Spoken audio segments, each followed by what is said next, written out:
Pai do Senhor, meu irmão, bom dia, boa tarde, boa noite. Meu nome é Lucas Mariano. Eu quero compartilhar uma palavra com o seu coração. Efésios capítulo 4, versículo 29. Não saia da vossa boca nenhuma palavra torpe, mas só a que seja boa para a necessária edificação, a fim de que ministre graça aos que a ouvem. Olha que interessante. Lá em Mateus, no capítulo 12, versículo 34, Jesus ele nos diz que existe uma relação entre o nosso coração e a nossa boca. A boca fala do que o coração está cheio. Ou seja, aquilo que sai da nossa boca revela muito a respeito daquilo que existe dentro de nós. E principalmente a seguinte relação: aquilo que sai da nossa boca demonstra se o nosso coração está rendido a Deus e ao Espírito, ou se o nosso coração está rendido à carne e ao mundo. Portanto, eu quero nesse momento compartilhar uma palavra contigo a respeito de algumas orientações que a Bíblia nos dá sobre como deve ser o nosso falar, sobre aquilo que deve sair da nossa boca, a fim de que edifique e ministre graça para aqueles que ouvem aquilo que nós falamos.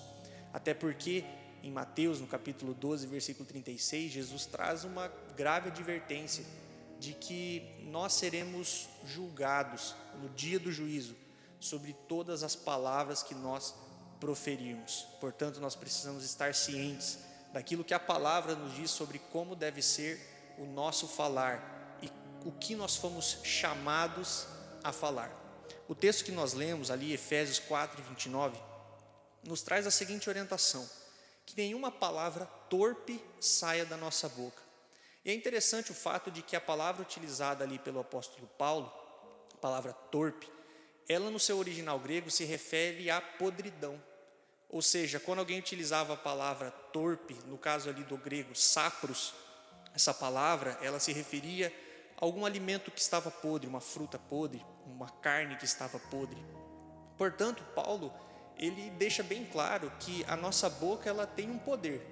O poder de que, dependendo daquilo que nós falamos, nós podemos estar lançando podridão sobre a vida das outras pessoas. Da mesma forma, Paulo demonstra que nós somos chamados a falar e sermos ministros de graça para as pessoas. Portanto, Paulo ele estabelece a seguinte relação: a nossa boca ela tem o poder de ministrar graça ou de ministrar podridão. A nossa boca ela tem o poder de ministrar vida ou ministrar morte na vida das outras pessoas. E a Bíblia ela nos apresenta algumas características do que seriam essas palavras torpes. E eu vou citar alguns exemplos. Lá em Efésios capítulo 4 e 25, nos fala sobre a mentira. Lá em Provérbios, no capítulo 11, versículo 13, nos fala sobre a fofoca. Lá em Efésios capítulo 5 e 4, nos falam sobre as palavras obscenas. Em Filipenses capítulo 2, versículo 14, nos falam sobre as murmurações. E também em Tiago, no capítulo 4, versículo 11, nos falam sobre os julgamentos e as maledicências ao nosso próximo. E eu gostaria de me atentar a este último, que é considerado uma palavra torpe, ou seja, os julgamentos, as condenações, aquilo que nós falamos mal do nosso próximo. Infelizmente, hoje a nossa vida ela está exposta na internet.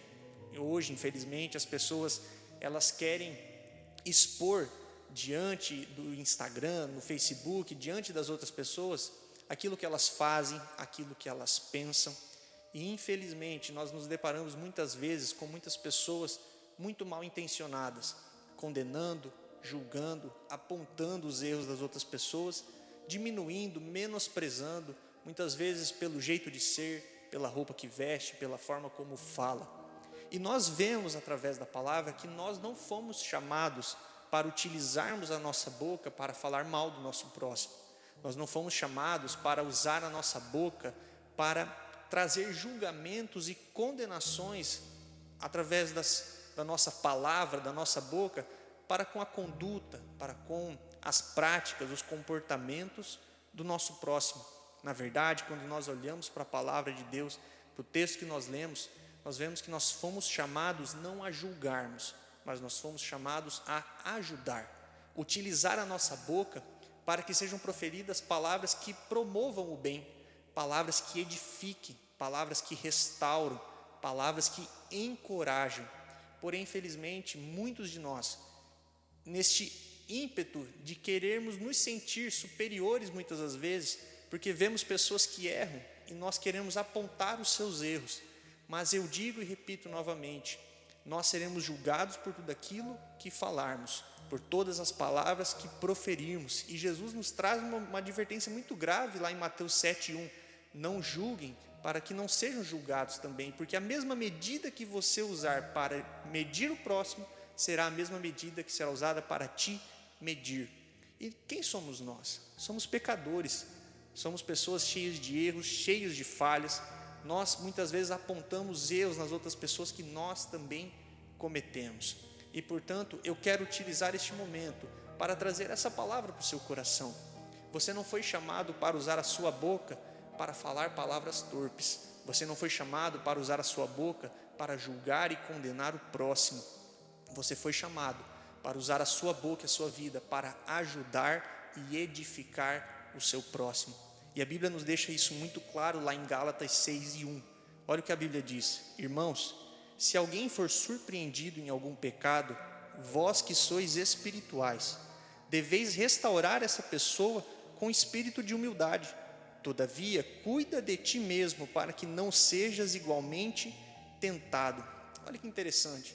Muitas vezes a gente ouve, não julgue, não condene, não fale, e nós pensamos, mas nós somos chamados então para sermos inertes, nós somos chamados então para ficarmos quietos, nós somos chamados então para sermos omissos. Não, a palavra está dizendo, se você se deparar com alguém que está fazendo algo errado, você deve falar alguma coisa, mas você deve falar palavras que ajudem, você deve falar palavras que restaurem, e é restaurar com um espírito de humildade, é restaurar entendendo que aquela pessoa cometeu um erro, cometeu uma falha, mas os seus erros não definem quem ela é. Jesus pode transformar, Jesus pode mudar a história daquela pessoa.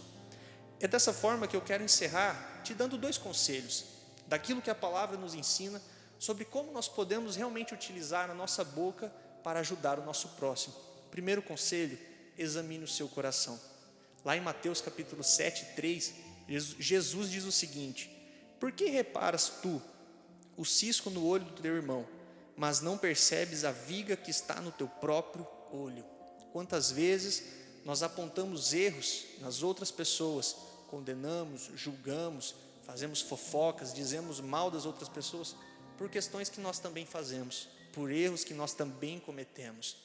Mas é justamente por nós sermos pecadores, por nós sermos miseráveis, que isso nos capacita não a julgar, mas a ajudar. Se eu olho para mim e enxergo que eu possuo muitos pecados, se eu olho para mim e enxergo que eu tenho muitas falhas, que eu já cometi muitos erros, se eu olho para a minha vida e vejo que eu possuo limitações, dificuldades, isso me capacita a me colocar no mesmo lugar do meu próximo e ajudá-lo, e estender a mão, e entender que Jesus pode transformar a vida dele. O segundo conselho é: seja um encorajador. Tito 1:9 diz assim: e apegue-se firmemente à mensagem fiel, da maneira como foi ensinada, para que seja capaz de encorajar os outros pela sã doutrina e de refutar os que se opõem a ela. Aqui nesse texto, a Bíblia está nos estimulando a sermos encorajadores. E olha como é interessante. A expressão utilizada aqui para encorajar é a expressão paracletos.